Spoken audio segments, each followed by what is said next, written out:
खरं तर मागच्या 2-3 दिवसापासून मतदारांचं जे मतदान आहे यावरती कुठेतरी गदा येते. राहुल गांधींनी पत्रकार परिषद घेतली.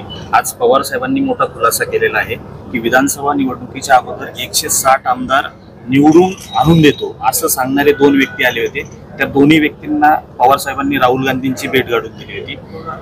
मात्र पुढं काही झालं नाही. तर कुठेतरी मतदारांच्या मतदान हक्काची चोरी होते का? नाही, असं हे जे पराजय हा प्रत्येकाच्या वाटेला असतो. त्यामुळे एकदा पराभव पण स्वीकारला पाहिजे आणि जो विजय तो शेवटी विजयीच असतो. आता या बाबतीमध्ये मी या बाबतीमध्ये जास्त बोलण्यापेक्षा राज्याचे मुख्यमंत्री आणि दोन्ही उपमुख्यमंत्री या बाबतीमध्ये आपल्याला योग्य ते उत्तर देतील. खरंच मतदारांच्या मतदाची चोरी होते का? चोरी होऊ शकत नाही हे म्हणणं चुकीचं आहे. आता अतुल शेठ शेजारी बेनके उभा आहेत, त्यांचा पराभव झालाय असं म्हणतील का की त्यांचा पण पराभव तसा झालाय? ते आता आमचे नेते आहेत, आमचे सहकारी ते जर असतं आम्ही त्यांचा पराभव होऊन दिला नसता.